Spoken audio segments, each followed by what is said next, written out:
Crom's Bones. Welcome to Larry's Library. This is a short one. So, I thought I would share a discovery I recently made. I mean, it's a discovery that I think I kind of knew in the back of my head, but I never really took out the ruler and measured it. And, yeah, here's the thing.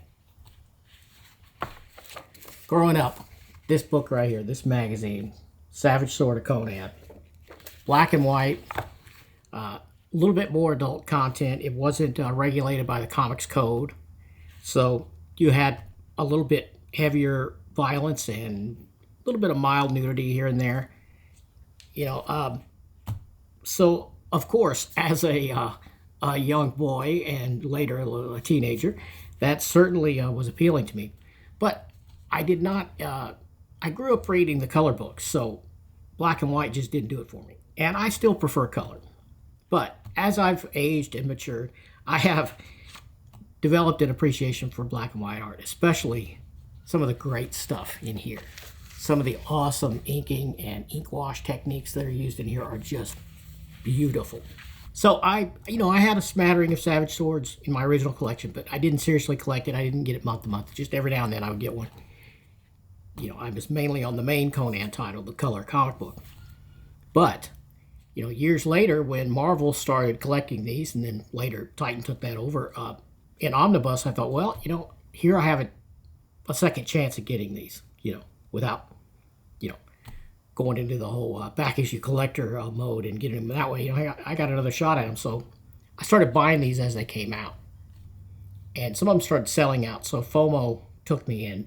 I started getting them as they came out, or as I could afford them. And I've got the first 9. I have only read Volume 1 so far, and I enjoyed it a lot. But one thing that I noticed after reading Volume 1 is that the experience is not as good as the original deal. And the main reason is because, unlike comic books, the omnibus format as we know it is not an upgrade over this. And it's because of size and shape. The Marvel magazines, Curtis magazines, if you will, they are wider. They are taller, of course. They're also wider proportionally than a standard comic book, at least American comic book. So they didn't change the dimensions of the omnibus when they started collecting these. Because why would they? It'd be a lot of expense, right? They should have put these in the Marvel Gallery editions. If you've watched many of my videos, you know that I love the Marvel Gallery edition. It's probably my favorite format. It's taller, much taller, and wider than these. It would have been a perfect match for these old magazines. But they didn't do that. They shoved them in the omnibus format. And here I'll roll some B-roll and show you what I discovered. What I kind of knew, a long time ago, when I started buying these, I kind of knew it.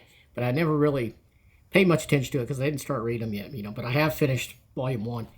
And I got to say, it's a much nicer experience when you read the actual magazine. I'll show the B-roll and you'll know what I'm talking about. Check this out. So, as you can see, you lose a full inch on the width and the height when they made it fit here. They had to put the big fat borders at the top and bottom in order to get the non-comic standard size to fit in here. So that was the solution they had.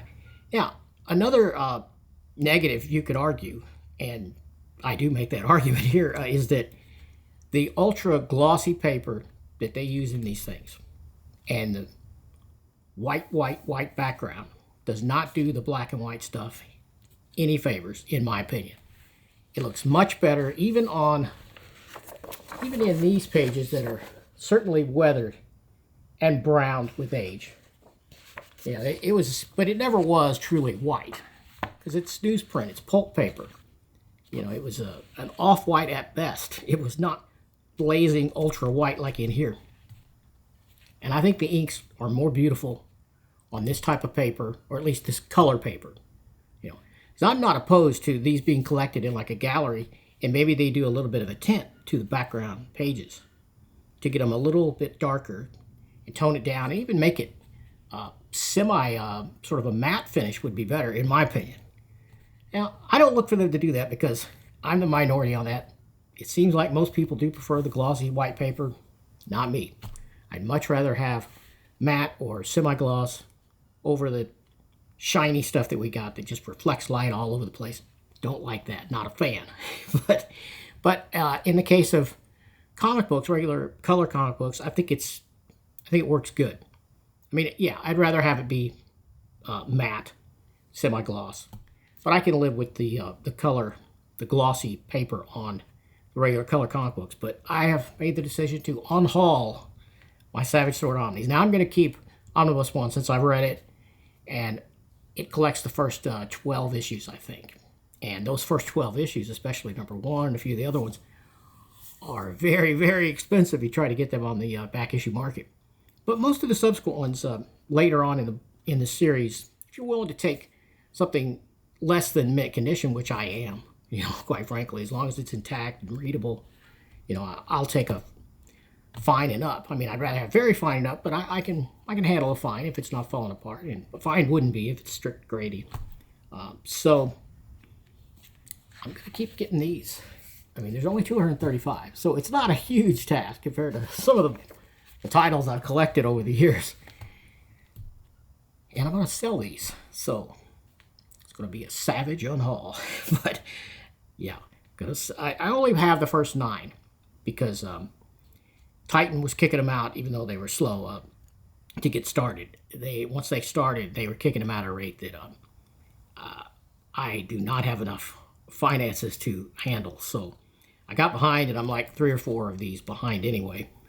So now I can let that go, and just start getting the singles. I mean, I already have a handful, and I'll get more.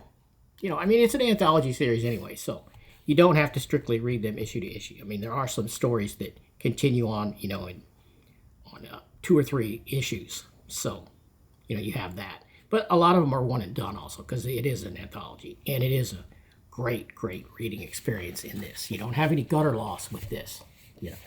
That doesn't happen. It lies nice and flat, and you can enjoy this beautiful Bronze Age, early modern age art. Much of it by Big John Buscema. So, yeah, I'm going to sell these, take some of that money, buy some more back issues. That's what I'm going to do.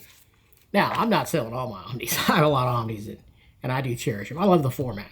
I just don't think it works as well for magazine-sized stuff. Tell me your thoughts on this down in the comments, and I will catch you next time.